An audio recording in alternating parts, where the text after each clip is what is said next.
la conférence, donc oui, un petit peu provocateur, mais tant qu'à faire, allons-y directement. Je vais faire comme d'habitude, c'est-à-dire je vais demander à tout le monde de prendre le micro une petite minute, simplement pour donner votre nom, pour qui vous travaillez, ce que vous faites. On fait vraiment un petit tour de table très rapide, et puis après j'introduirai le thème de la conférence, donc on commencera à discuter ensemble.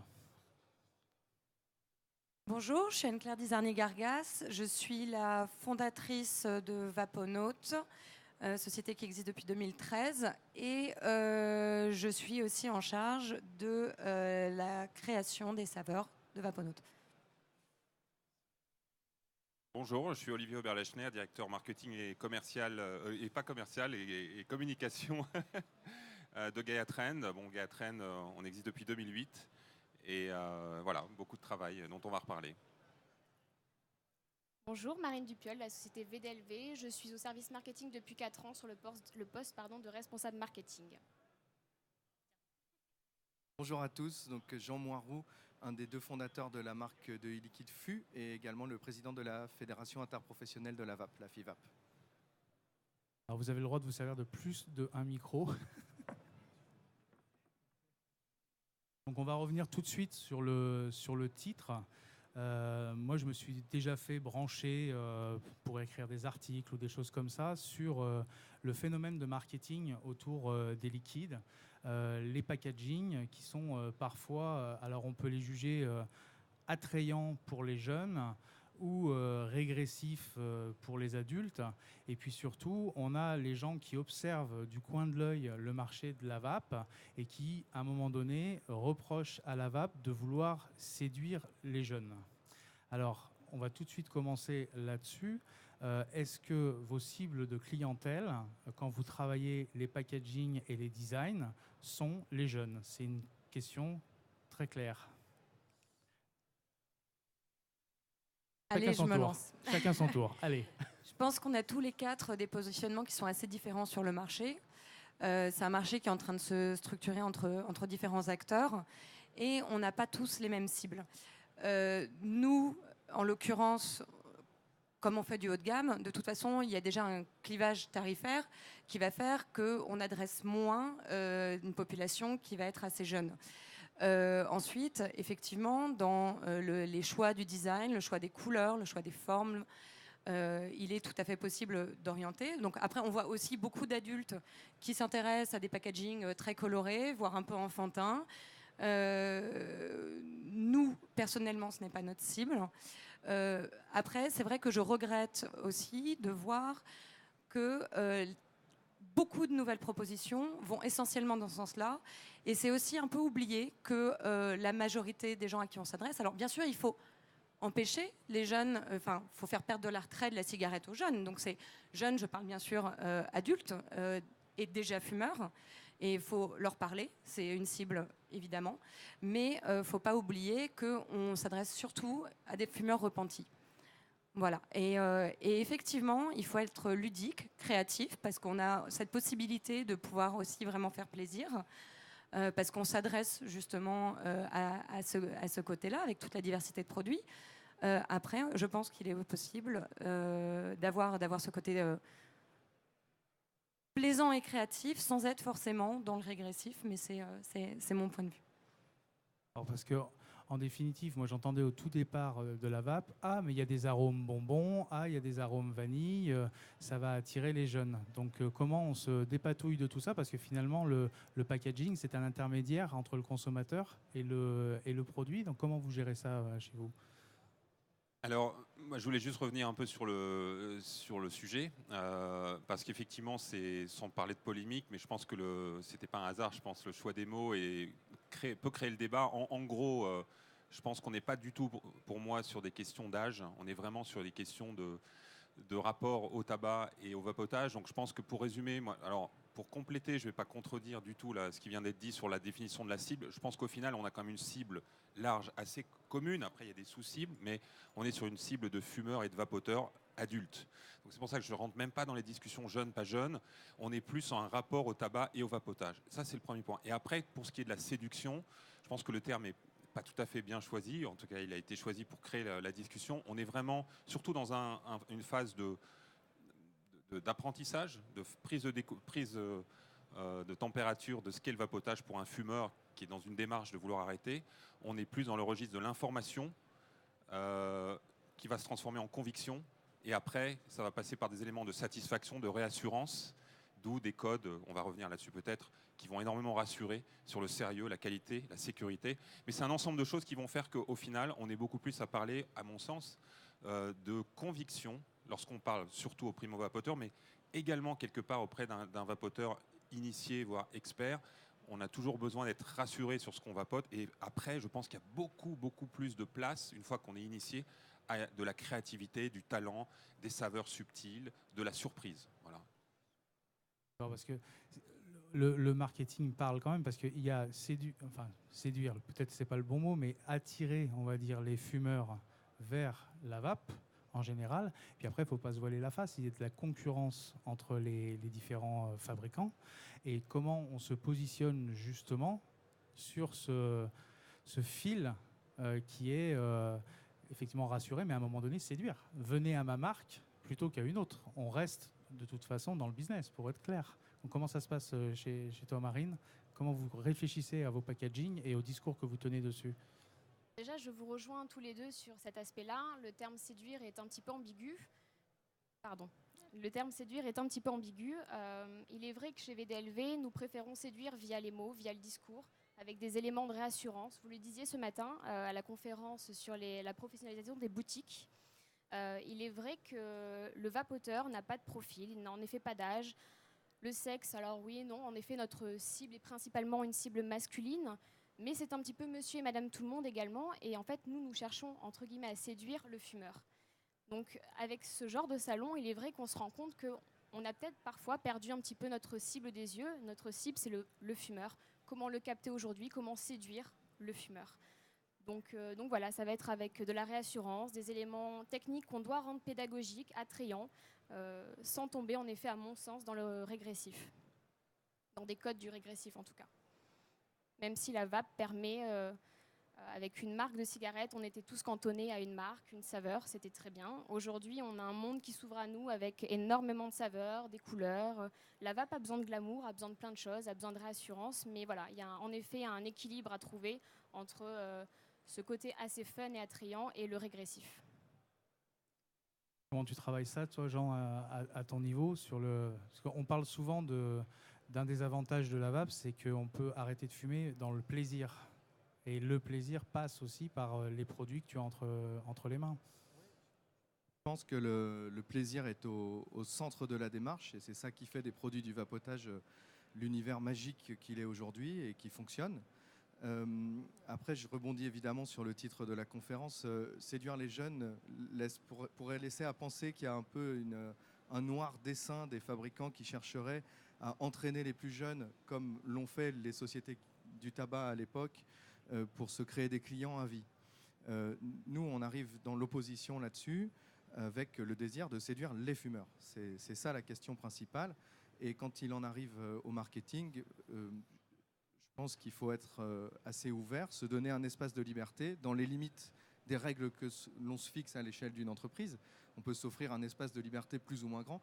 C'est ce que vous faites par exemple chez Alpha Liquide avec beaucoup de talent, avec votre rebranding récent qui est tout à fait centré sur ce qu'est votre entreprise et que je trouve très pertinent. Je voulais le dire ici parce que c'est vraiment bien foutu. Et derrière, c'est tout ce qui va donner envie aux fumeurs d'arrêter de fumer. Il faut avoir de la liberté et que chaque entreprise trouve son style, trouve sa cible. Et derrière, c'est le discours qui parlera. Si les produits sont de qualité, que quelqu'un arrête de fumer avec une image colorée sur l'étiquette, c'est une très bonne chose. Si quelqu'un est séduit par un liquide sobre avec une apparence quasi pharmaceutique, c'est une très bonne chose aussi, tant que les gens arrêtent de fumer. Je rejoins Jean là-dessus. C'est vrai qu'il y a une identification. Et je pense qu'effectivement, les entreprises actuelles ont tout intérêt à créer une identité qui leur est propre et pour avoir justement une clientèle fidèle qui va justement s'identifier et qu'on va accompagner aussi dans l'arrêt du tabac. C'est de toute façon du marketing de base. Les fumeurs de Camel n'étaient pas le même type de gens que les fumeurs de Dunhill. Ça se retrouve aussi dans la cigarette électronique.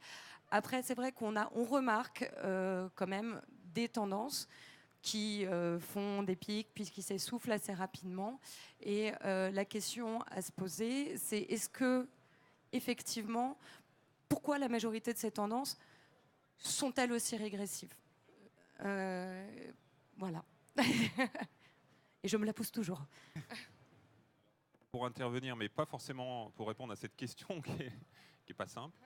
Je voulais revenir effectivement sur un peu une idée de base. C'est à partir du moment où on est sur une idée de conviction, et moi je rejoins tout ce qui a été dit sur les normes, il y a de la place pour beaucoup de marques, hein, on le voit, le foisonnement créatif. Mais il y a vraiment des particularités sur ce marché. Déjà réglementaire, je ne vais pas revenir là-dessus, mais enfin c'est notre quotidien quand on travaille au marketing. Et moi, pour avoir un petit peu réfléchi sur ce sujet, j'ai des références agroalimentaires de par mes précédentes vies professionnelles. Et j'ai en tête vraiment ce que disait Antoine Riboud, donc fondateur de Danone, la règle des 4 S. Hein, saveur, santé, sécurité et service. Et pour moi, ces 4 S s'appliquent, bien sûr, à l'origine, ils s'appliquaient dans le modèle Danone. Pour moi, ils s'appliquent complètement à l'univers de la vape. La saveur, on en a parlé, la notion de plaisir, c'est une particularité du vapotage que de proposer une alternative au tabac qui procure du plaisir. Et c'est une des raisons pour lesquelles ça marche. La sécurité, je crois qu'on est tous d'accord pour dire que la sécurité du vapoteur, c'est un élément hyper important, ne serait-ce que déjà en comparaison de ce qui fumait jusqu'alors. Etc., etc. Donc c'est cette règle des 4 S, et juste pour finir sur ces notions-là, je pense qu'il y a quelque chose qui est vraiment très très particulier. C'est 2 choses. Un, le fait que quelque part la réglementation nous impose de travailler avec des relais d'opinion. Hein, on ne peut pas communiquer en B2C, donc auprès du vapoteur directement. Donc on a tous intérêt à très bien travailler avec les professionnels, les revendeurs, d'où l'importance de ces salons. Et c'est également le fait que la communauté, elle aussi, qui est extrêmement active, qui a beaucoup d'idées, qui est éruptive parfois, va faire que ça va être des cercles d'influence dont les marques ont tout intérêt avec lesquels les marques ont tout intérêt à collaborer et à bien travailler, à être à l'écoute. Donc c'est vraiment cette notion collaborative, le travail B2B, donc de mettre tous les moyens à disposition auprès des professionnels pour qu'il y ait une bonne revente, parce que c'est eux qui sont vraiment en prise directe avec le vapoteur. On parle de B2B, mais en réalité, c'est du B2B2C. C'est-à-dire que ça s'adresse au consommateur final avec, pour intermédiaire, les commerçants. Je te pose la question, comment ça se passe au niveau des commerces? Parce qu'à un moment donné, c'est quand même les commerçants qui remontent des demandes au niveau de leurs clients. Donc ces phénomènes justement de packaging un petit peu qui prêtent le flanc aux critiques extérieures, est-ce que c'était une demande finalement qui remontait fortement au niveau des commerçants, ou comment ça s'est passé finalement? Comment c'est arrivé tout ça?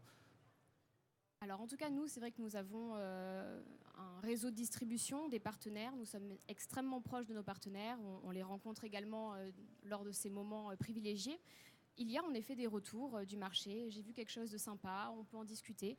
On ne tombera pas dans ces codes régressifs. Alors après, en plus, on ne nous le demande pas en soi. On nous a déjà demandé une gamme folklore ou axée, on va dire, jeune public. Donc déjà, on n'a pas à traiter ce genre de requêtes. Ensuite, je rejoins Olivier là-dessus, dans le sens où c'est un marketing, en effet, il y a 2 axes marketing. Ça va être le B2B, c'est aujourd'hui notre relais de communication principal. Donc déjà, c'est les informer, leur donner du contenu pédagogique avec des éléments de rassurance qui seront ensuite délivrés aux clients finaux en boutique. Donc c'est assez versatile, et c'est pour ça que cette problématique est assez intéressante, dans le sens où aujourd'hui, sommes-nous encore capables de séduire directement le fumeur? On oublie l'âge, on oublie le statut, directement le fumeur, avec une communication qui est extrêmement réduite. Donc je pense que ça peut aussi renvoyer vers ce genre de problématique. Alors sur les packaging, déjà, vous avez des choses qui vous sont imposées par la TPD, une certaine surface qui doit être consacrée à des messages. Après, moi, je vois 2 volets. Il y a effectivement le volet de rassurer sur le produit que l'on consomme. Et puis, il y a ce volet, je redis le mot encore une fois, mais volet séduction.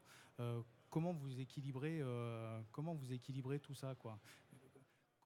Jean, comment ça se passe quand tu travailles sur un Ah. packaging? Parce que je sais que toi, tu travailles sur tes packaging directement et que tu dois déjà commencer avec ton mock-up, avec les avertissements, TPD, etc. Oui, Par quel fil ensuite tu il y a commences? déjà une notion de plan de travail et d'espace disponible. Les informations légales vont couvrir une belle partie d'une future étiquette et tout l'objectif est d'arriver à faire vivre un univers tantôt sympathique, tantôt sérieux, etc. Il faut aussi faire envie aux gens, leur donner du plaisir. C'est fun la vape et c'est pour ça que ça fonctionne. Donc il ne faut pas enrayer forcément ce système-là. Et après, voilà, il faut créer des idées cohérentes. Alors, le principe d'une gamme est assez sympathique parce que ça permet d'offrir une cohérence en jouant sur des camaillots de couleurs ou une déclinaison d'une identité. C'est bien qu'il y ait plusieurs produits dans une gamme pour créer un concept marketing qui soit attractif. Un produit seul est plus difficile à vendre que 4 produits au sein d'une gamme qui permet de construire une image qui sera complémentaire. Et puis derrière, c'est un mélange, je dirais, d'information et de séduction qui nous donne de la communication. Donc il faut, au-delà du produit, créer un langage, une histoire qui permettent aux gens en boutique de comprendre le produit, de le cibler, de transmettre l'information, savoir à qui il s'adresse, à quel profil, parce qu'il y a tellement de spécificités et le combat pour arrêter le tabac est tellement compliqué que nous, on fait de l'orfèvrerie au quotidien. On essaye de trouver, enfin nous, je dis nous ici, on cherche à faire des ratios PGVG différents pour toucher tous les clients. On essaye de faire des saveurs qui soient originales, créatives, ou alors qui soient des classiques qu'on améliore au fil des années. Ça ne s'arrête jamais, parce que la psyché humaine est infinie et le mélange de superstitions que les gens ont quand ils sont face à un potentiel arrêt du tabac, c'est un mystère incroyable. Et nous, il faut qu'on arrive à créer des brèches et à faire arrêter les gens de fumer. Et quels que soient les artifices qu'on déploie pour ça, tant que ça reste fun, sérieux, quel que soit l'axe marketing qu'on utilise, on pense toujours à quelqu'un. Mais globalement, on n'a jamais envie de faire rentrer les enfants dans le vapotage. Jamais. C'est pas l'idée. On a en face de nous un fumeur. La loi nous dit que ce fumeur doit être majeur. Et derrière, à chaque société, de définir l'espace de liberté dans lequel elle pourra créer les produits qui lui font plaisir et qui vont entraîner sa croissance.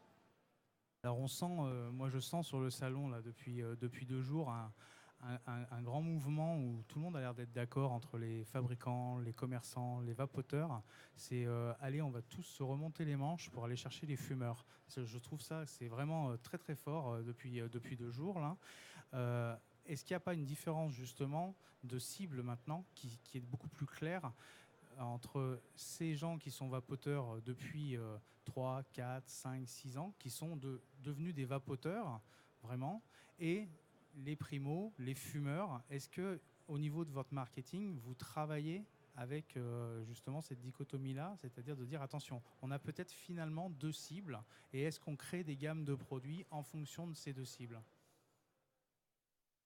Pour répondre à cette question, bon, chez Gaatren, on a 3 collections. Donc effectivement, on a de cœur de gamme une collection Alpha Liquide originale qui se veut une offre qui corresponde à toutes les phases de maturité de vapoteur. Donc vraiment du primo jusqu'à l'expert. Mais en effet, c'est vrai que cette cible, elle est vraiment spécifique. Elle est, quand on cible de fumeurs et vapoteurs, il y a énormément de différences entre un nouveau vapoteur et quelqu'un qui a une expérience de vapotage de 3, 4, 5 ans.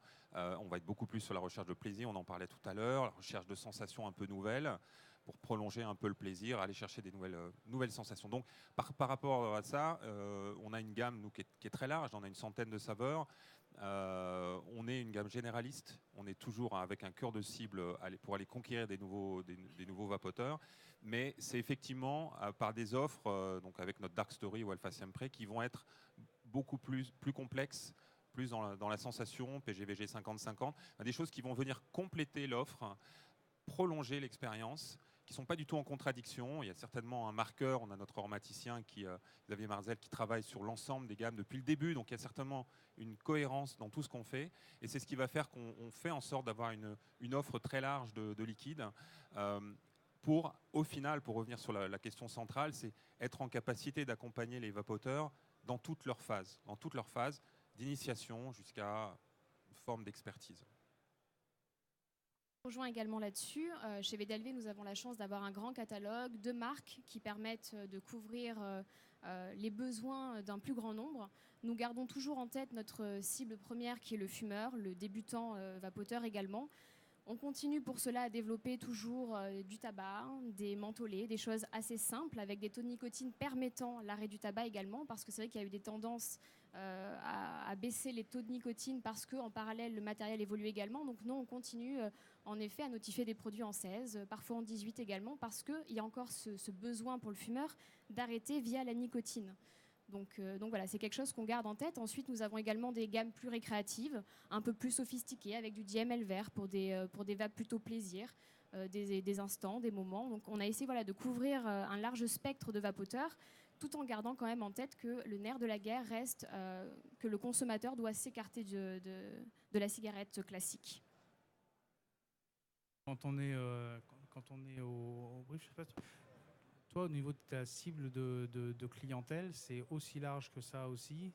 Il y a les primos, les vapoteurs aguerris. Est-ce que quand tu travailles les packaging, à un moment donné, il y a cette question qui se pose vraiment de cette cible de clientèle différenciée ou pas vraiment? Alors nous, quand on a lancé en 2013, il fallait faire un exercice de style parce que justement, ces gammes qui s'adressaient aux vapoteurs plutôt débutants étaient déjà assez implantés. Hein. Vous étiez déjà tous les trois aussi sur le marché avec vos premières gammes qui sont ensuite enrichies.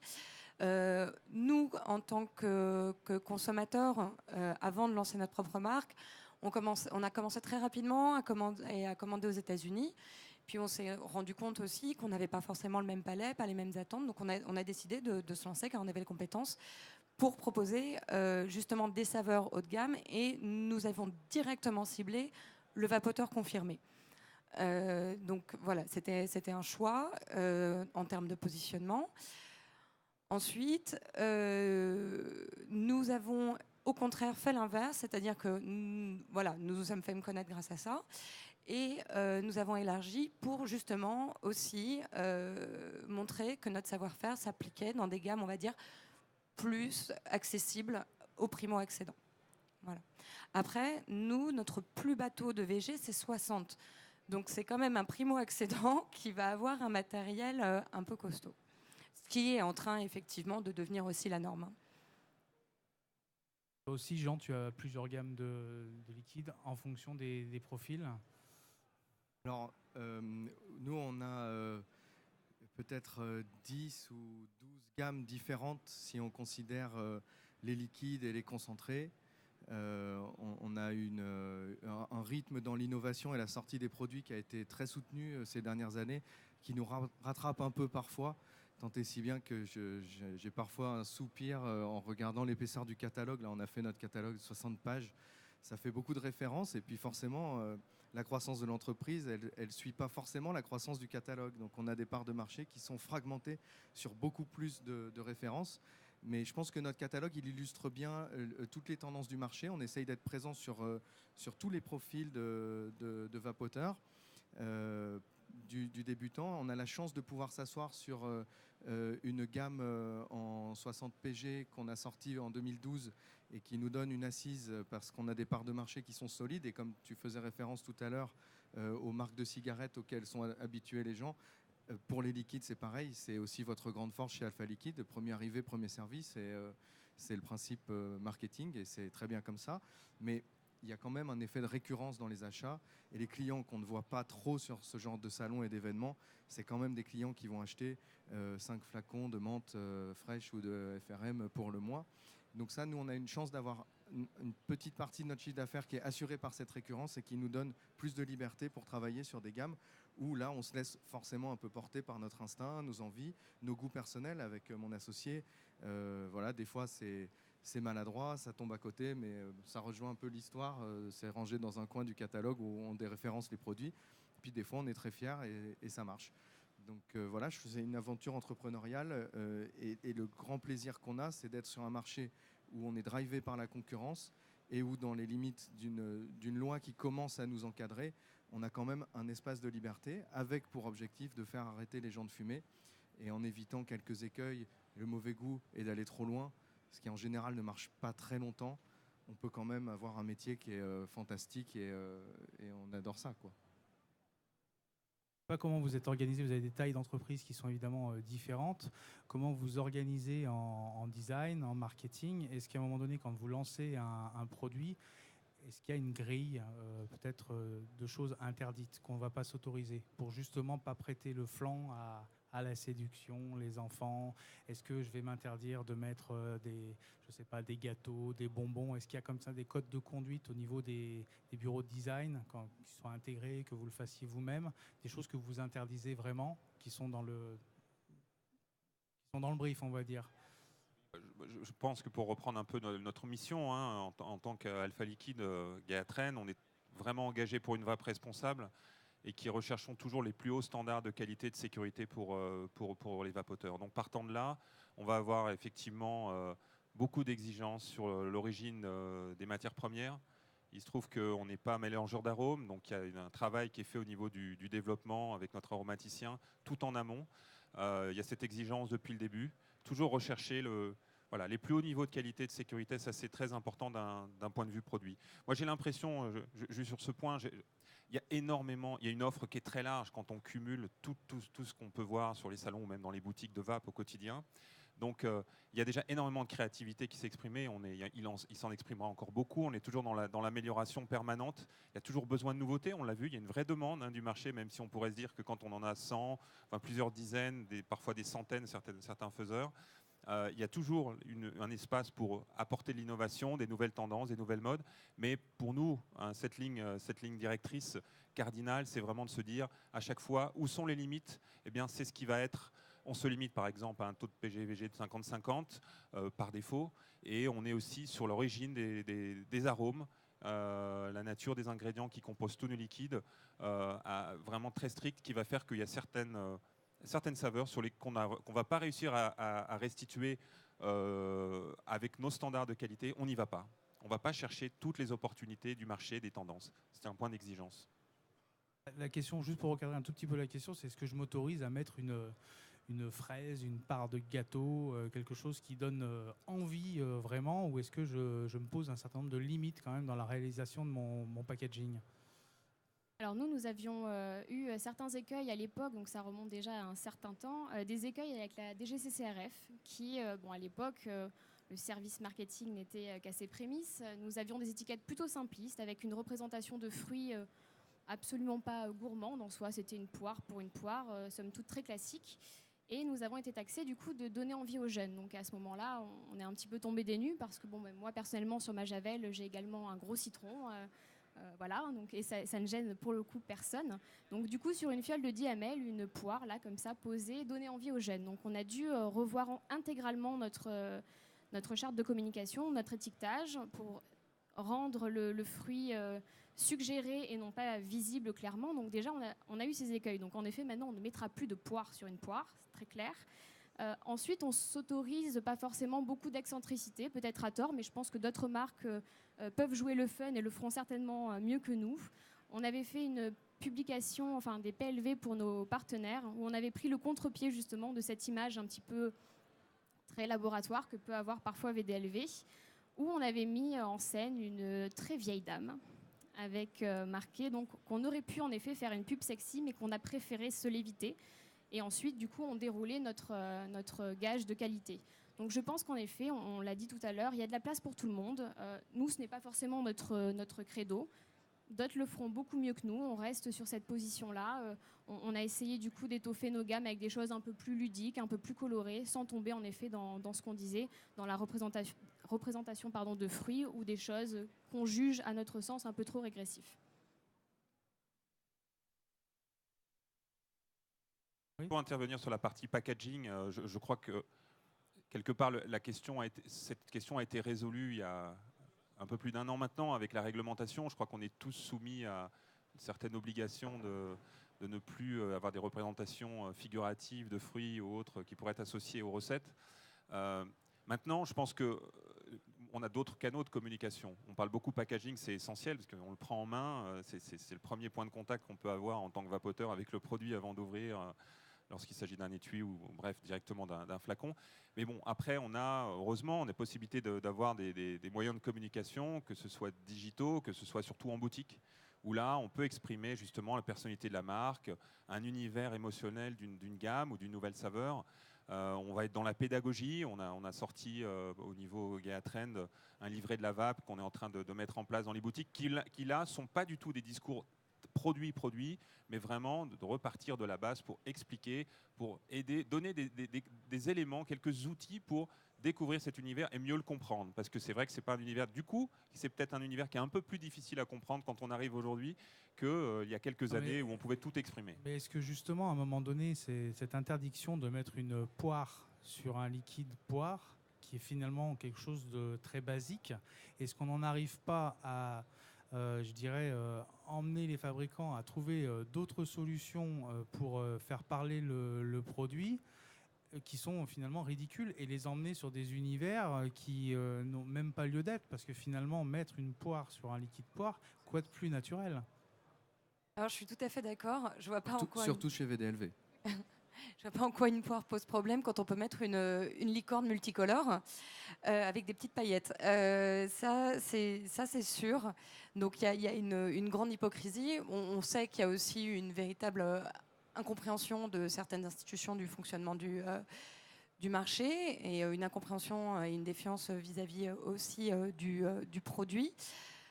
Après, je pense qu'effectivement, ici, on fait tous un travail différent et complémentaire. Et justement, notre but, c'est de ne pas laisser des fumeurs à la traîne. Et il y en a qui vont beaucoup plus s'identifier dans certaines gammes de fûts, ou avec le discours VDLV, ou Alpha aussi, avec voilà, leur présence dans toutes les boutiques, qui fait qu'en fait, on a tous commencé en plus avec du Alpha, et que des milliers de gens commencent tous les jours aussi avec du Alpha. Enfin, une bonne partie à l'époque en tout cas, et toujours d'actualité. Et bon, nous, effectivement, on ne voulait pas faire cette...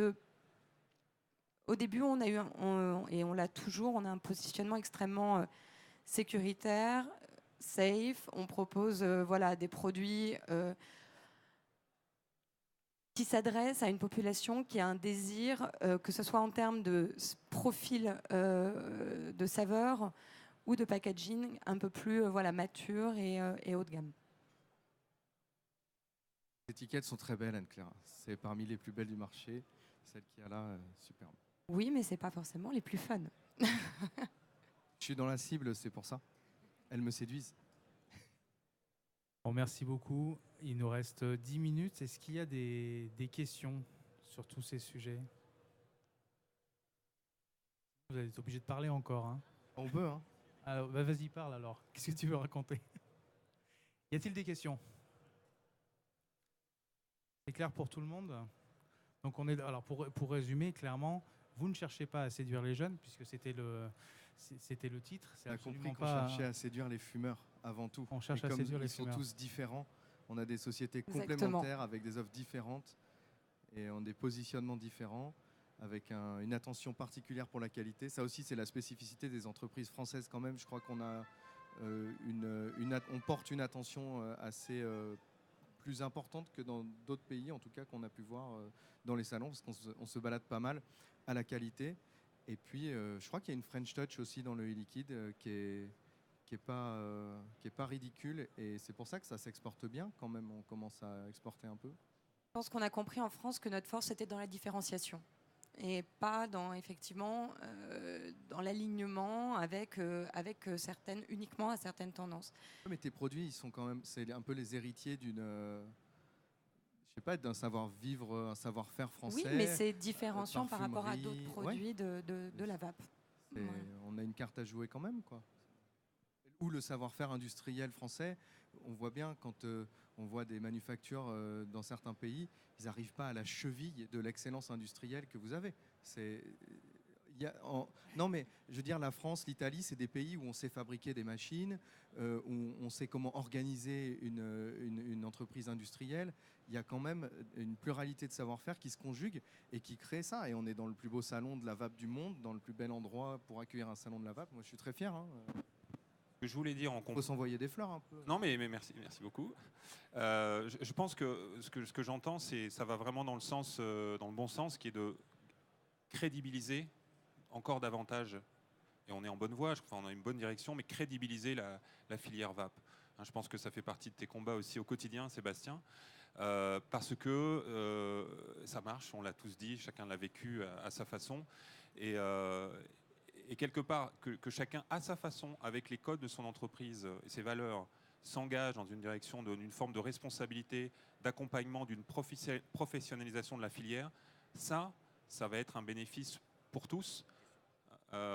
Et je pense que c'est hyper important en tant qu'industriel, en tant que marque, de contribuer à ça, au-delà de toutes ces considérations qui sont importantes du mix produit, de se dire comment on peut, chacun à son niveau, contribuer à faire que la voix de la vape soit plus crédible aujourd'hui vis-à-vis des fumeurs, de la cible, mais également des autorités sanitaires, des politiques, etc. Enfin, ça fait partie après de ton registre. C'est vrai que ce que tu disais, Jean, ce que vous dites tous, c'est que les fabricants français aujourd'hui, il y a vraiment une French touch, quoi. Et c'est un atout formidable pour ce qui se passe en France et puis pour l'international. Comme je dis tout le temps, il y a effectivement un marché mondial à conquérir et les Français sont extrêmement bien positionnés, extrêmement bien équilibrés sur leur façon de travailler. Donc effectivement, on peut s'envoyer des fleurs, tout à fait.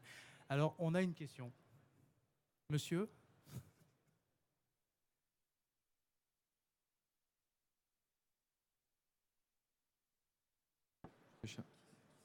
C'est un primo, je crois que c'est un primo, on l'a fait rentrer là.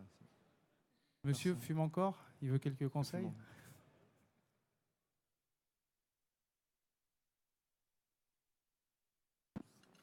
J'ai une question plus de composition. Le sucre est-il, enfin le sucre en saveur sucrée à proprement parler, plus que saveur fraise, pomme, poire, etc. Mais le sucre à proprement parler est-il un élément marketing ?